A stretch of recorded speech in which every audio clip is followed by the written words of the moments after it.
Hey everyone, it's Tim. Have you ever thought about starting your own podcast? I've got a simple solution. Anchor. Anchor is the one-stop shop for recording, editing, hosting, and distributing your podcasts. Best of all, it's 100% free and easy to use. You can even make money from your podcast with no minimum listenership. Download the free Anchor app or go to anchor.fm to get started. Dr. Mona Delahooke wants parents and educators to think about challenging behavior differently, usually when we target behaviors that we want to change. We tend to think, well, if this is good or bad behavior or something that we need to be concerned about, we focus on the behavior, which I view as the tip of the iceberg, right? Just actually a signal of what's going on inside of a child rather than the target. But what if there was a way to look beyond the typical behavior management systems to support learners? The most important environmental aspect is a caring, warm, loving adult who witnesses your distress and who doesn't reinforce you when you're doing something they think is good and takes away their attention when you do something that they believe is attention-seeking or negative. And what about those disability-specific classrooms that districts say are so necessary? Why would we segregate those in our society who are differently wired? What message does that give those children? And how about depriving those children who are deemed as neurotypical of classmates who have different brain wiring?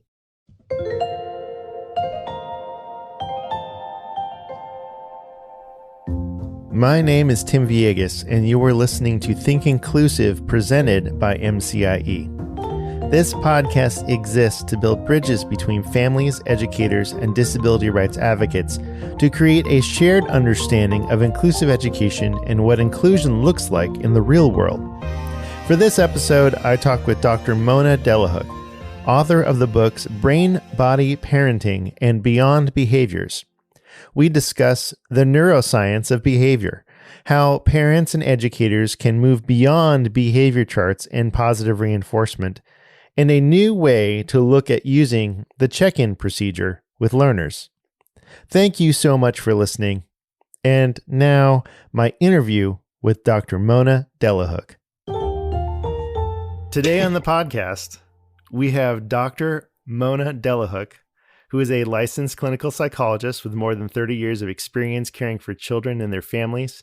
She's a senior faculty member of the Profectum Foundation and a member of the American Psychological Association. She is the author of Beyond Behaviors, Using Brain Science and Compassion to Understand and Solve Children's Behavioral Challenges, and is a frequent speaker, trainer, and consultant to parents, organizations, schools, and public agencies. She lives and works in the Los Angeles area. She is also the author, which is why she's here, of Brain, Body, Parenting.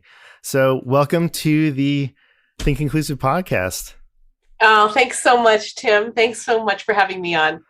I'm really excited to have you on. We talked a little bit before we started recording about how Beyond Behaviors was really your book about your experience in education and how misunderstood students who are neurodiverse. And the new book, Brain, Body, Parenting, is really a parenting book. But I'm really interested in our audience understanding the connection between, how parents focus on solving problems with children and how teachers do. Can you share a little bit about why do parents want to focus on solving problems instead of relationships? Well, it's a really good question. And I think it's something that is a thread in our culture, not only in our schools, but in our parenting and how we view children. We are accustomed, I think, to viewing behaviors as the target. And we tend to think, well, if this is good or bad behavior, or this is a misbehavior, or, something that we need to be concerned about, that we focus on the behavior, which I view as the tip of the iceberg, right? Just actually a signal of what's going on inside of a child rather than the target, which is where our culture and especially our education system tends to view, especially those behaviors that we would consider challenging. So that, I think, was the notion, the paradigm shift that I am suggesting for education and even for parents, is that we do look beyond the behaviors to see about that very useful information it provides about the child and be less judgmental about what a behavior means and focusing less on the behavior and more on the child. Yeah. So let me just bring in a personal story, and I'm not sure if I'm going to keep this or not, but I was making breakfast this morning for my 9-year-old, and she's the only one who gets up early with me because everyone else is older, middle school and high schoolers. And I made breakfast. She did not want to eat it. We have like this menu, monthly menu, and it's set, right? I made the breakfast. She didn't want to eat it. And there was a part of me that was like, that stinker. She doesn't want to eat my, I made this breakfast. She doesn't want to eat it. All the work and the thinking. This is a real breakfast. This doesn't sound like just a piece of rye bread. Listen, this is a breakfast. It was, I'll tell you what it was. It was an apple cheddar frittata, okay? Like, oh my goodness. On. Mona, you would have loved it. I'll order 2 of those.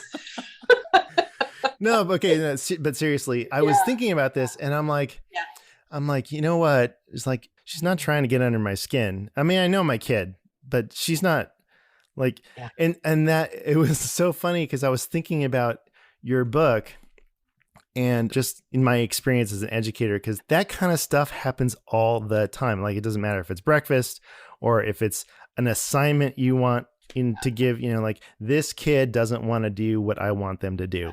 Right. So I want to bring in this question and connect it to something that you wrote on social media, because you wrote something that you said in your book was one of the most popular things, right, that you've put out on social media. And it's, if the ability to control emotions and behaviors isn't fully developed until early adulthood, why are we requiring preschoolers to do this and then punishing them when they can't?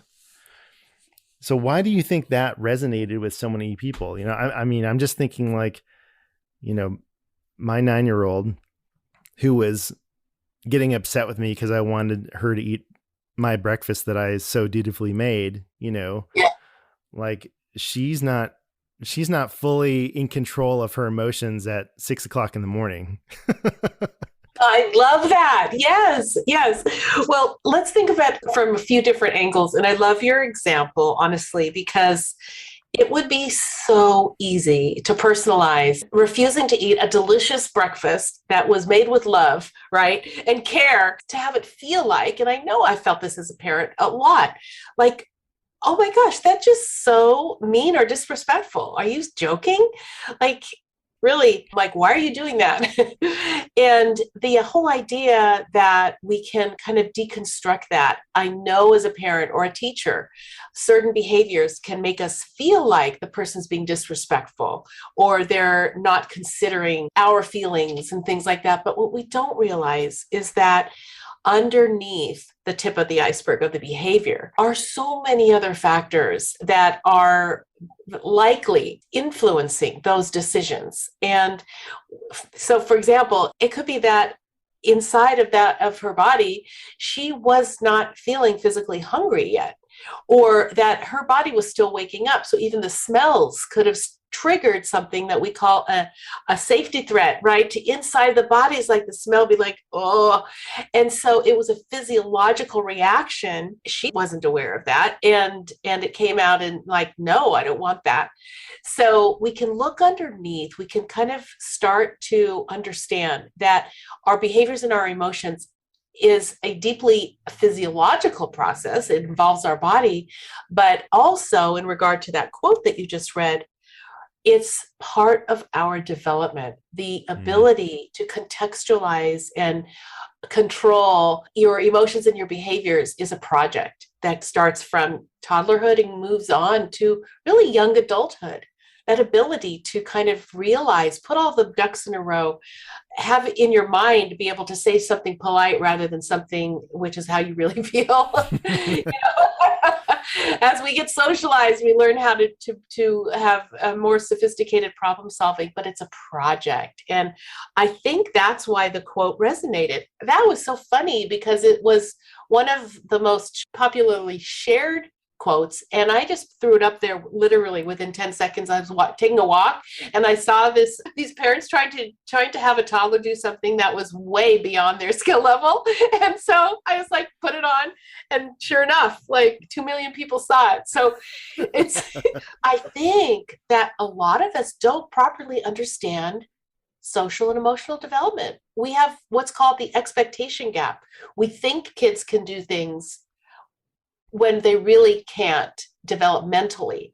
Sure, they can walk, they can talk. Toddlers look like a legit little mini adult, but they are so unbaked. And that's why when we understand their brain and body development, we can see that we can expect these behaviors rather than dread them. And that applies to children that are not on a typical path of development too, correct? 1,000,000%.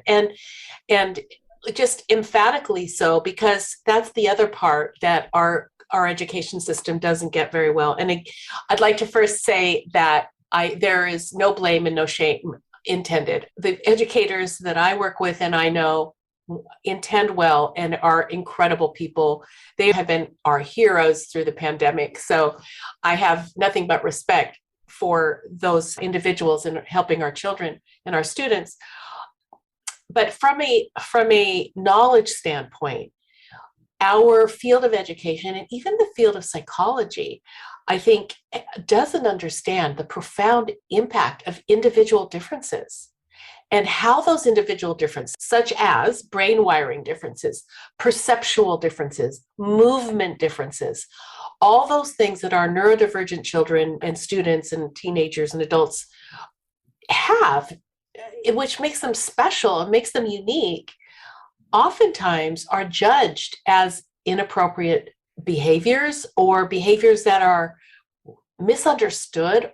And I think at the worst end of it, punished. And that's what I would like to see shifted in our education system. Yeah. Well, let's get back to brain body parenting, because one of the phrases you talk about is the platform. And I thought that was really interesting. So what do you mean by the platform? Yeah. So I think we're more accustomed to think about our children's thinking brain. And there's been a lot of great parenting books out there about the brain and including the brain in how we think about parenting, which is so great. And I'm adding that the brain gets its operating instructions from the body. So I coined the term after Dr. Stephen Porges, who's a neuroscientist that I really value and use his theory in my work, is that the actual platform that launches our behaviors, ours and our children's, and our emotions and our sensations is the brain and body. So the platform is a shorthand for our brain and body connection. And that is always in charge because we're not just a brain and we're not just a body. We're always both. So I'm bringing into the parenting literature this idea that if we don't understand our children's nervous systems and our own, we're missing the full picture. If we're just focusing on behaviors, we are really, again, looking at the behavior as the target and not the signal. And it can kind of mess up our relationships. It can kind of make us feel certain ways about our children. I know that happened to me when I had one of my children whose behaviors I didn't understand. They seemed either odd or disrespectful. And until I knew better, I just, the relationship was kind of on a shaky foundation. So we can learn so much from this platform. Yeah. I loved how you said that the behavior, a lot of times we see behavior as the target, right? Instead of, now I forget what you said, behavior as the target. Yeah. The signal, thank you. Yeah. So yeah. Because I'm just thinking about it as educators are listening to this, we have behavior targets all the time, like IEP goals, right? Yes. Observable, something that's observable. And that is what we're taught to look for, right? Not Yes. signals. Right. You hit the nail on the head. Exactly. Our whole, and not just education, our whole culture is around looking at behavioral management, behavioral control. And especially in our education system, because teachers are taught behavioral technologies, right? Those are our teachers' best toolkit, behavior charts, explanations on posters on classroom rules, and teaching children what's expected and all that. And there's nothing wrong with teaching children what's expected or having rules posted on the classroom. But what I do have a problem with is things like behavior charts where children or teachers track behaviors by either colors or going up and down, when we are working outside of that knowledge that you don't want to punish a signal that is a stress behavior. Because those stress behaviors that our children do that get on IEP goals that people think are intentional bad behavior, like bothering other students or trying to escape from the classroom or making loud noises, those aren't done by students trying to make life miserable for their peers or their teachers. Those shouldn't be the object of our behavior plans. Those should be compassionately understood as the adaptations and protection of the nervous system for that student's body and brain, for their platform. And that's the paradigm shift in how we view behaviors that hasn't taken root yet in our education system. A trend in modern applied behavior analysis is to really look for those underlying sources, for challenging behavior. Is what you're proposing in this parenting book and in Beyond Behaviors, is that really different than the modern ABA framework? I'm really curious. I've heard the phrase modern ABA framework. And so I wonder about what that actually means. And I have no idea because I've never heard of it until I wrote it in the question. So if you, cool. I'm assuming, I'm assuming it's a way that ABA may be trying to update their databases and I think possibly also with the growing wave of the neuroscience that is showing us that behaviors are signals and digging deeper. But boots on the ground. Mm-hmm. I'm in schools. I'm observing in classrooms. I'm in preschools. I'm in special ed ABA run schools as an observer because of my patients are all in those schools. I don't really see a difference between the ABA I see now and the ABA I saw a decade ago. When you're focusing on behaviors, you're focusing on behaviors. And if a child is, for example, not paid attention to when they do a certain behavior, or when they are considered that they're not going to be reinforced or they're not going to get a sticker or attaboy or that's great unless they do X. To me, if that's still behavior management, and behavior management doesn't consider the internal life of the child, their feelings, their self-concept, their emotions, their physiological process. In other words, how distressed are they inside? How much can they show you that distress? And what are your techniques doing to that child's distress level? Such as when children are put in like calm down rooms that are supposed to be these nurturing places where children can feel safe. Well, the calm down rooms of children that I have seen are where an adult will go with them to a room and not talk to them, because they don't want to reinforce a quote unquote bad behavior. So with all due respect for everybody working with children, people are telling us about what it felt like to be the recipient of a behavior management program. Those are the students who are now teenagers and young adults that I've personally worked with that tell me what it was like for them. So since I am not neurodivergent in that way, I need the information from the experts. And to me, the experts aren't the teachers. They are the students themselves who went through it.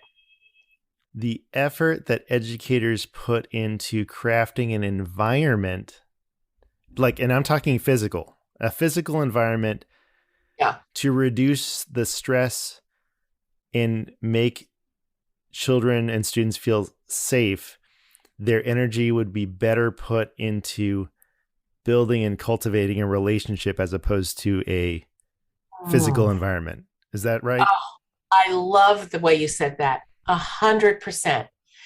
Because relationships are the most important part of the physical environment.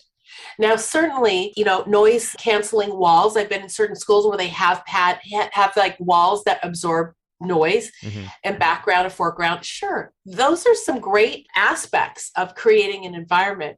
But the most important environmental aspect is a caring, warm, loving adult who witnesses your distress and who doesn't reinforce you when you're doing something what they think is good and takes away their attention when you do something that they believe is attention seeking or negative.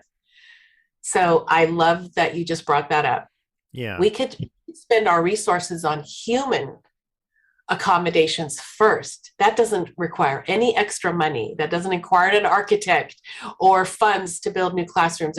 It requires human beings with a lens shift away from behavior management and towards compassion and what we call co-regulation. So do you think that is more likely to happen in, well, I feel like I'm leading the witness here. But go ahead. Do you feel like that this co-regulation, developing and cultivating relationships, and I'm really mostly talking about students who are neurodivergent, but as an organization, we are promoting inclusive schools. We're promoting students in classrooms with their typical peers. We are not promoting self-contained and segregated environments for students with disabilities. And I'm just wondering, in your professional opinion, which is more likely for these relationships to happen? Well, in my professional opinion, it needs to happen. Mm-hmm. Why would we segregate those in our society who are differently wired? What message does that give those children? And how about depriving what those children who are deemed as neurotypical, depriving them of classmates who have different brain wiring? It's just, it's the question. I think you aren't really leading the witness. I'm just thinking from a logical perspective. Segregation, is that good for our culture in general? And I think not. Mm-hmm. So, but your question is a good one. Where is it more apt to happen? And I think that relationships at this point, and this might be a bold statement, but again, I'm coming from it in a bit of an advocacy position because I'm an observer. I'm not part of the education system. I'm a consultant to students who are in it. But in our education system, we are hyper-focusing on behavior management and under-focusing on building relational safety. And the neuroscience is unequivocal that relational safety is the foundation of resilience. It's the foundation of physical and mental health. And why in the heck are our special ed students not given relational safety? Why are they given behavior management as the top end approach, which, by the way, is very expensive? Mm. And especially our students with the worst or the most quote unquote, air quote, egregious behavioral challenges are given the most detailed and overarching behavior plans, which again, go back to the fact that we are not looking at human beings who are in distress and what their nervous system signals are, And agitated behaviors, fight or flight behaviors, hitting, kicking, self-harm, all of those behaviors are a sign of a human being in distress, not a human being acting out to make other people's lives difficult. So our whole mentality, I think, is about a couple hundred years old in how we view behavioral challenges. And that was my purpose of writing Beyond Behaviors, is that I think it's time we shift away from that. Fantastic. Don't want us to run out of time with the Zoom. So I think if we exit and then come back in on the same link, we'll have about 20 minutes before you need to hop off. Does that sound good? Yeah, those questions are great, by the way. Oh, thanks. Yeah, good. Okay. Right. I'm really enjoying that conversation. Yeah, good. All right. So we leave and then we come right back in. Exactly. Okay. Use the same link. All right. Okay.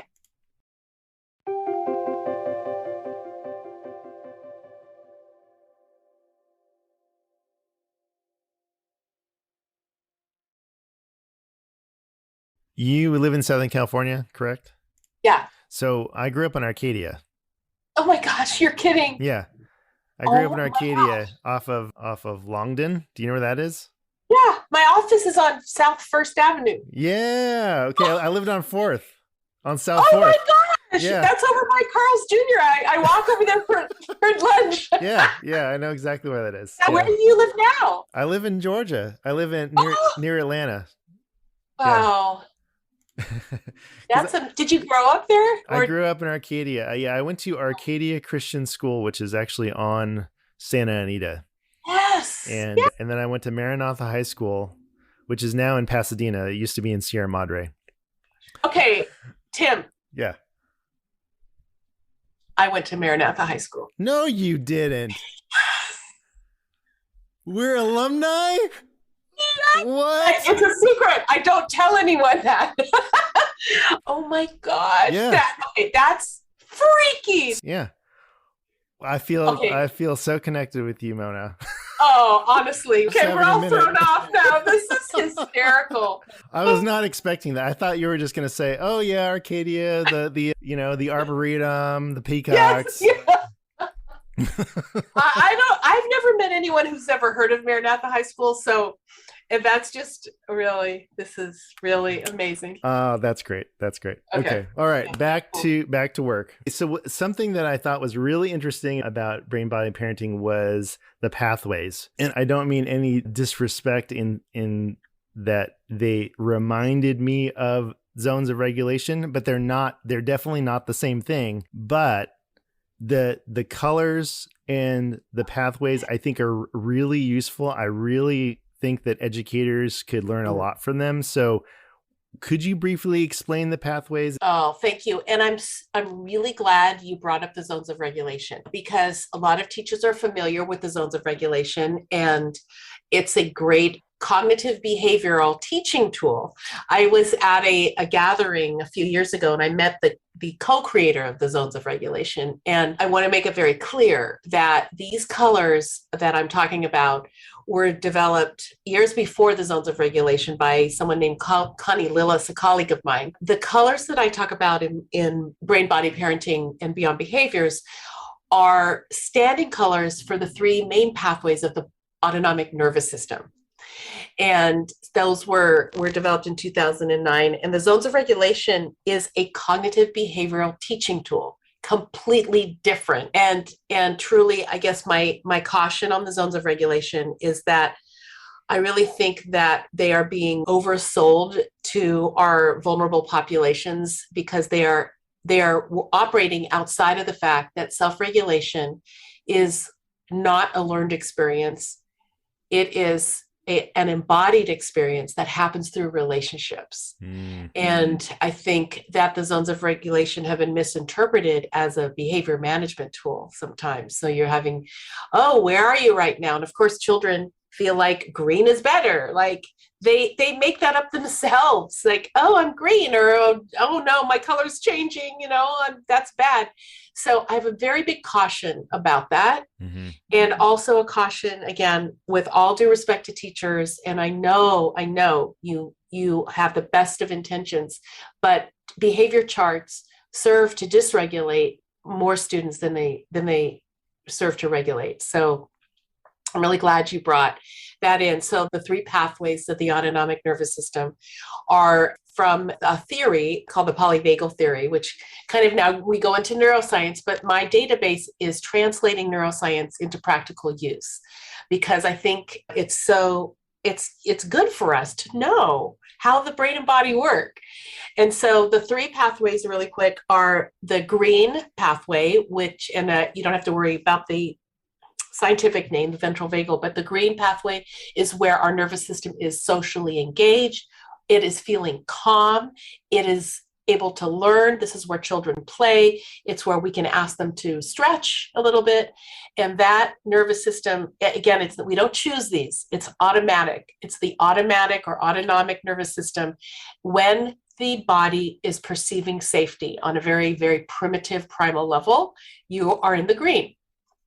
Now, we cannot always live in the green because A, we're not robots, and B, the world isn't perfectly predictable. So that we have another nervous system, another pathway that launches beyond our control when our nervous system detects any form of threat. And it's threat that's to the individual. So again, it's invisible, and it could be something as subtle as a noise or a smell or hearing a siren many, many miles away. And that's the red pathway. And that's commonly known as the fight or flight response, where you will see those behaviors related to movement, eloping, running out of a classroom, hitting, kicking, screaming. Those kinds of behaviors are signs, when they are accompanied by the physiology, like sweaty hands, erratic heartbeat, racing thoughts, etc., of a human in the red pathway where they need to move and they're not purposefully having these kind of behaviors. They're being driven by that nervous system, which is known as an adaptive, protective nervous system. And then finally, the third color, blue, is when human beings either detect a very large amount of stress so that they kind of freeze, or they're kind of had a lot of toxic stress over a lot of period of time, and they begin to just kind of withdraw and lose some hope. So those would be kids who just sit around, don't play, don't engage, don't look through you rather than at you, and maybe very low energy, low movement, as opposed to the high movement of the red pathway. Mm-hmm. So we can think of these three pathways and look at students' bodies, look at our own. They're human pathways. If you are feeling kind of hopeless or down in the dumps or very immobilized, believe me, a lot of teachers and therapists and parents are feeling this due to the extended stress of the pandemic. Mm-hmm. So be careful, be gentle, watch out for your mental and physical health. Those signs are ones to pay attention to. Get help if you need it, and then add to your body budget, add things to help you feel better, because you'll be a better teacher or parent. You'll feel more regulated yourself. Right. And you do give some suggestions about self-care. I know that that's kind of a big topic, for parents and educators. But I wanted to ask you about check-ins, because I think timeouts have, I think they're still being used, but they're certainly not as popular as they were, especially in parenting. But you're suggesting a check-in, and maybe a more robust check-in than just like, hey, how are you doing? Yeah, yeah. So what does that look like? What does that look like? This is what we do. This is what we do in the check-in, and it's related to those colors, actually. The bottom line really is understanding our nervous system and the child's nervous system. In the moment, that is the best guide we have, not their behaviors, but their nervous system. So we can use those colors for the check-in. And the first thing we do, the first step of the check-in is, number one, check in with yourself. Are you red, blue, or green? If you, the parent, you, the teacher, are in the red, or you're immobilized in the blue, you're not going to be able to help students or your children very well, because our nervous systems transmit from one human to another. A, and B, your behaviors, if you're in the red, you may do or say things that you later regret, because you're compelled to move or to yell or to scream and not to use your words and your thoughtfulness. So check yourself. If you're in the green, good to go. If you're red or blue, do something to calm yourself if you're in the red, or to upregulate yourself if you're in the blue. Make sure the child is safe. And then step one happens because you can't pour from an empty cup. We can try, but again, nervous systems are very intelligent. And our students and our kids, first of all, react to how we are rather than what we say. So milliseconds before you process what the words an adult are saying, you're processing their emotional tone. So step number one, check yourself. Step number two, check the child's color. Are they red, blue, or green? If they're green, you can use some nice logic. You can set some good limits and start to problem solve with your words. But if they're in the red or blue, you stabilize. You don't go to a lot of words. You use what we call in the books as your private toolbox for each child. And I have parents and caregivers actually go through pages of tabulating that private toolbox because it's different for each child of what will work. But once you have that in your possession, then you go to step three, which is you work together. You work from the body up to the brain down. And the body up, meaning you help stabilize that child's platform. You have them feel safe again. And then you really don't need all those behavior management techniques because you've organically helped the child self-regulate through this process of human interaction relationships. It sounds like when you go through these steps that the child learns through co-regulation how to do this themselves. That's right. And we call it an embodied experience because you're not teaching it, you're embodying it, you're modeling it, you're doing it. And that's the most profound shift for children is when they experience it rather than learn it. And I know sometimes that's hard for teachers because teachers want to teach. I love that. But you can't truly, from a brain-body perspective, you can't truly teach self-regulation. It has to be experienced. I think that is a mind shift because we're teachers. We want to teach, we want to create goals, we want to create targets and observable, measurable. Yes. God bless you all. Yes. And there's nothing wrong with that. Right. There's nothing wrong with wanting to have targets and having things be measurable and observable, but we can still do that in this relationship-based approach. So last question, and then we'll get to where people can find your work. This seems like it's great for younger kids who are still figuring out who they are and how to self-regulate, but how much does this apply to older children, adolescents, teenagers, and even adults? Well, that's the cool thing is that when we understand social and emotional development, it's really developmental. It's not chronological. So it's not our actual age. It's really a human process. So it'll look different. So the way you co-regulate with a toddler will look different than the way you co-regulate with a 10-year-old or a teenager, right? Or even your partner, your spouse, because we can use these tools in all of our relationships.